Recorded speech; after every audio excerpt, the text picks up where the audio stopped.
We're here with the champions of the NCAA Division III Spokane Regional, Texas Lutheran University. Guys, please introduce yourself, and then Coach, we're going to let you kind of tell us about this championship day. I'm Tyler Cauley. Matt Lemon. Keaton, Boyson. I'm Greg Burnett. What's there to say? First off, hats off to Willamette. I mean, Matt Steindorf, that was one of the gutsiest performances ever on 2 days rest. He comes out, throws 115 pitches, basically held us in check until the 7th, and then we were able to break through, and I think it allowed us to relax a little. And then obviously the big inning for us was the 8th with Tyler's home run, and you know, we were looking to save Dylan Durgach only in the event that we got the lead. Otherwise, he was coming out tomorrow as our starter. We got the lead, and then they came back and hit the home run down the line. But probably the most gutsy performance on our side was Drew Waller.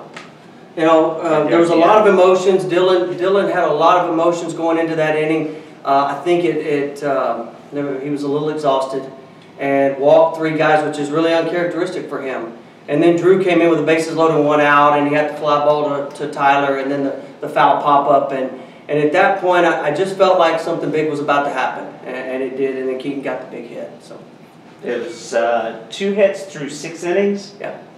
As you said, Steindorf was doing a good job of buffering and keeping you quiet, a little silent. Picked up that 1 run, and then the big inning that tied it and moved you ahead. Tell us about that 7th and 8th inning, guys. You were picked up the first big hit, and that tied it. What? Tell me a little bit about that at bat. What were you thinking? Runner on. I knew I had opportunity to do something, so throughout the game I had just been missing balls like barely. So I really focused in on staying the inside part of the ball like Coach was telling me, and I just trust my mechanics and let it happen, and good things happened for me. Yeah, over the left field fence. That was a nice one. And then we had a double that really came in. How about that one for you? Yeah, it was big. I mean, Steindorf was dealing through the first 6, 7. He was working all 4 quadrants with his breaking stuff, fastball. He was locating. He was kind of keeping us off balance. Towards the end, those later innings, he started leaving some pitches over the plate a little bit, and that was how we were able to capitalize on those hits late in the game. Yeah. So it was awesome. So there you are ahead, and up comes Van Eckhart, and knocks out that one and ties it up. Yeah, I mean, you know, I felt like at that point, again, we knew that was a situation we wanted Durgach. I would do it again all day long. But to his credit, to Perry's credit, I mean, he got a pitch inside and he hooked it and it stayed fair. And he was able to get a big hit to get them back into the ball game. And again, for going back to Dylan though, he's such a bull for us, and he settled down. A lot of guys might crater at that point, but he settled down. He got us back in the dugout with a chance, and of course we couldn't put anything across in the bottom half of the 9th, and then he got into a little trouble in the 10th, and then like I said, Drew Waller came in with 2 big outs, maybe the 2 biggest outs he'll ever have in his career. Yeah. Yeah. And then that sets up the bottom of the 10th. Yeah. And we get somebody on base, and then Keaton steps in. A little bit about that at bat for you. Yeah, saw they had lefty up a couple innings before that, and was pretty certain that I was going to face him whenever I got up to the plate again. I don't know, watched him warm up. Didn't really think he had much stuff to get it by me, so I was really just trying to stay towards the middle of the field, get the center fielder to move to the sides, and also to elevate the ball. I had a lot of balls on the ground at that point. So yeah, I was just looking for something over the middle of the plate to drive up the middle and get the win. Yeah. Well, congratulations to you guys. This is the first visit to the College World Series for Texas Lutheran baseball, right? Absolutely. And if I'm not mistaken, does this extend a win streak to 10 in a row? I have no idea. Just really go game to game. At this point, you are, but yeah, I think it's 10 in a row. 10 in a row. I mean, it's all credit to these guys. I mean, this is a player's game, and boy, they've been awesome. Really. Well, so, it's a championship caliber kind of a game. Yeah. You know, one team jumps up front. You guys fight back from pretty far. Yeah. They jump back. And this is how championship games go. And yeah, as a fan, I think you couldn't have asked for a better championship game. Couldn't ask for a better baseball game.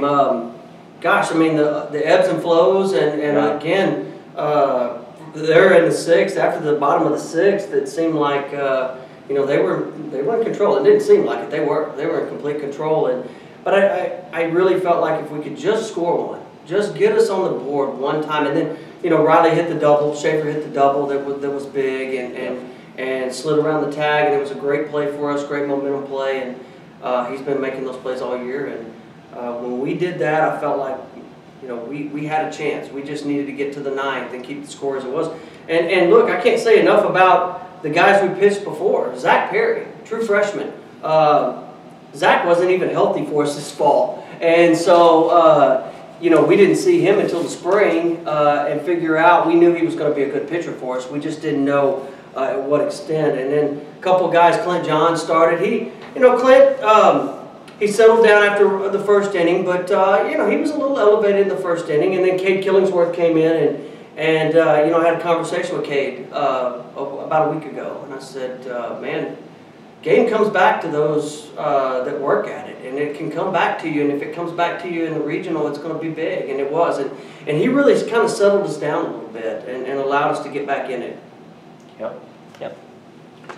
Guys, you guys have had an emotional year, losing Keaton Borman in the fall. You guys dedicated the season to Keaton, Matt and Keaton as seniors. You talk a little bit about what it's been like going from when we lost Keaton in the fall and dedicating the year to him. Well, it was tough. I mean, he was a real likable guy, brought a lot of energy on and off the field. He was a good friend of ours.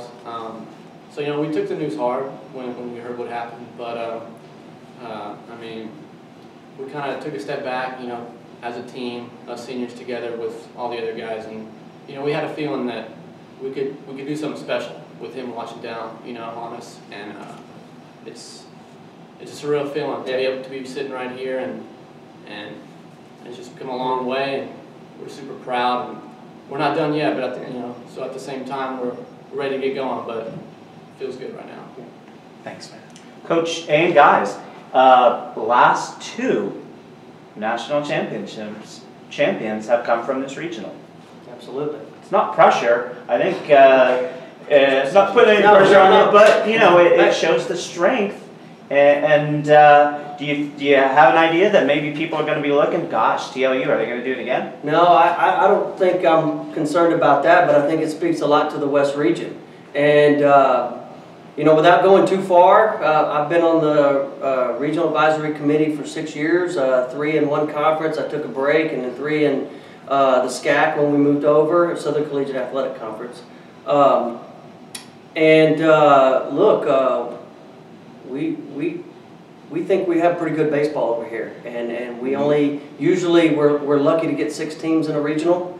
This year we actually got 7, and I think that was big for the region, and I think it maybe proves a point that there's good baseball over here and down here. But our region's so geographically spread, it's hard for us to ever see each other until we come to a place like this. And I think it says a lot about our region. And we're proud to be a part of it, and we're proud to represent the West when we go to Appleton. And if I'm reading the scores on D3 Baseball correctly, Tyler won twice today. So unless they're in the situation like our region was, they may be in as well. Wouldn't that be something else to have 2 Texas teams in the World Series? That would be, I think that would send a pretty loud message, and hopefully some people are listening. So, congratulations again, guys, and I know you guys are going to represent the West and your school quite proudly. Thank you. Thanks so much, Greg. Yeah, appreciate it. Yeah.